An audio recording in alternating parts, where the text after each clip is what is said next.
Pertamanya, ingin saya perkatakan apa yang kenyataan yang dibuat oleh PAS pada hari ini sebenarnya menunjukkan kelemahan dan ketandusan isu-isu yang boleh mereka gunakan.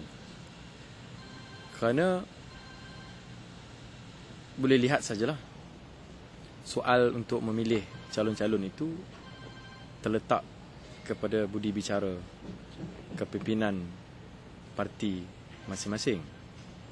Dalam konteks ini, apa yang disebutkan oleh mereka iaitu tidak melambangkan langsung proses peremajaan parti di Barisan Nasional adalah tidak benar.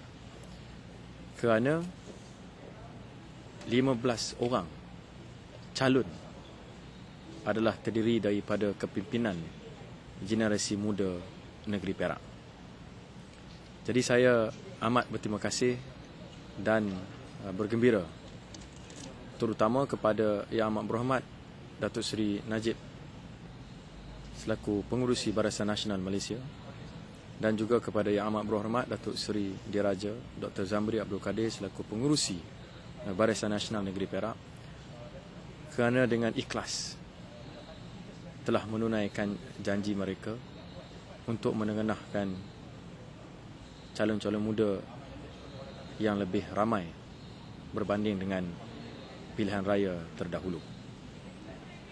Walaupun saya tidak bertanding, tetapi jumlah representasi generasi muda dalam barisan calon-calon terutama di peringkat Dewan Undangan Negeri adalah begitu ketara, dan saya percaya ini adalah jumlah dan peratusan paling tinggi di negara kita.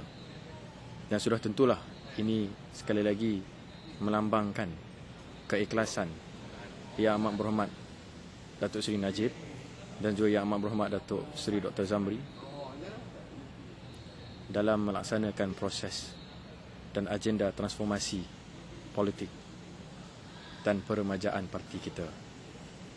Saya juga percaya rakyat secara gembira melihatkan dengan barisan calon-calon dari golongan generasi muda di negeri Perak.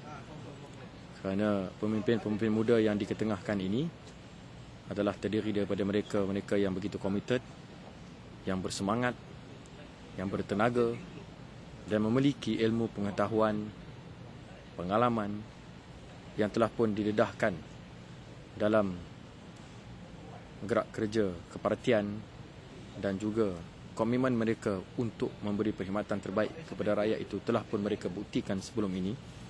Sebab tu saya sebutkan tadi PAS terutamanya yang menjadi antara parti terbesar dalam Pakatan Rakyat ini sudah ketandusan idea dan juga isu-isu. Bahkan mereka itu sedang mencari isu-isu lain untuk digunakan bagi menutupi masalah dalaman yang sedang mereka lalui, yang sedang mereka hadapi, iaitu soal pemilihan kerusi di dalam Pakatan Rakyat, terutamanya di negeri Perak. Sebagai contoh, kerusi di Dun Cangkat Jering sendiri, pada awal-awal lagi, kerusi itu menjadi milik PKR dalam Pakatan Rakyat. Tetapi sebelum pengumuman rasmi dibuat oleh pucuk pimpinan Pakatan Rakyat sendiri, Pemuda PAS Negeri Perak tanpa rasa segan silu mengumumkan Yang Berhormat Nizar Jamaluddin akan bertanding di situ, dan itu telah menyebabkan kemarahan dari pucuk pimpinan PKR di negeri Perak, iaitu Dr. Muhammad Nur Manuti sendiri. Dan itu tidak boleh mereka sangkalkan lagi, bahkan diakui, termasuk juga beberapa kerusi seperti di Kampung Gajah yang menjadi rebutan antara dua parti ini, sehingga menyebabkan ramai ahli-ahli PKR keluar meninggalkan Pakatan Rakyat. Jadi mesej saya kepada mereka, jagalah rumah tangga sendiri, yang kini semakin hari semakin pecah dan bakal roboh pada bila-bila masa sahaja. Kita juga pagi tadi memberi kenyataan, iaitu dengan mengatakan Yang Amat Berhormat Datuk Seri Raja Dr. Zamri Abdul Kadir tidak akan dipilih ataupun tidak akan diteruskan sebagai Menteri Besar Negeri Perak Darul Ridwan selepas PRU yang ke-13. Jadi ini satu lagi yang boleh saya katakan contoh bahawa mereka ini tiada isu yang boleh dimainkan dan begitu suka untuk mengambil berat ataupun mengambil perhatian ke atas apa yang sedang dibuat dan sedang dirancang oleh Barisan Nasional. Elok mereka mencermin diri sendiri. Sebagai contoh, kenapa Yang Muhammad Nizar Jamaluddin sanggup meninggalkan penyokong dan pengundi beliau yang telah pun memberi mandat kepada beliau sewaktu PRU yang ke-12 yang lalu, sanggup meninggalkan mereka terus semata-mata untuk mengejar kerusi yang kononnya lebih selamat untuk beliau, dari Pasir Panjang lari ke Cangkak Jering. 5 tahun mandat diberi oleh penduduk dan rakyat di Pasir Panjang kepada Yang Muhammad Nizar Jamaluddin, tetapi masalah demi masalah tidak sedikit pun diselesaikan, ditangani oleh beliau. Bahkan kita mempunyai rekod janji-janji kosong yang dibuat oleh Nizar Jamaluddin waktu itu. Dan juga kononnya gerak kerja sewaktu beliau menjadi wakil rakyat itu begitu aktif. Kita ambil contoh, dalam Dewan Undangan Negeri Perak, tiada langsung soalan-soalan yang dibawa khususnya untuk menangani permasalahan rakyat dan penduduk di Pasir Panjang dibuat pada tempoh Dewan Undangan Negeri yang lepas. Ini juga menjadi contoh bahawa beliau bukan merupakan seorang wakil rakyat yang baik, yang boleh mentadbir.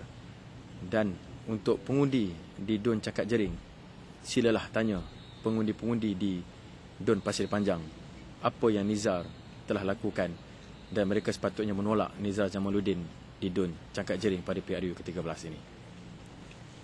Dan saya juga begitu berharap agar generasi muda negeri Perak, rata-ratanya mereka yang berumur di bawah umur 40 tahun, yang sepakan hari dihidangkan dengan pelbagai tomahan, pelbagai cerita-cerita dongengan oleh Pakatan Rakyat ini dalam saluran media baru, tidak kurang juga dalam saluran media cetak yang alternatif, supaya benar-benar mengkaji, benar-benar menilai. Jangan terus mempercayai segala cerita dongengan rekaan mereka, kerana saya amat khawatir sekiranya hal ini tidak langsung diambil berat oleh generasi muda, maka kita mungkin akan menghadapi satu masa hadapan yang tiada keamanan, tiada kesejahteraan seperti yang berlaku di beberapa negara di Timur Tengah, di mana kehancuran terhadap negara itu dibuat sendiri oleh pakatan pembangkang di negara-negara tersebut melalui saluran-saluran media baru. Dan kerana generasi muda tidak langsung menilai kebaikan dan keburukan daripada cerita-cerita ini, lantas terus mempercayai, maka lihatlah hasilnya seperti di negara-negara tersebut di Timur Tengah.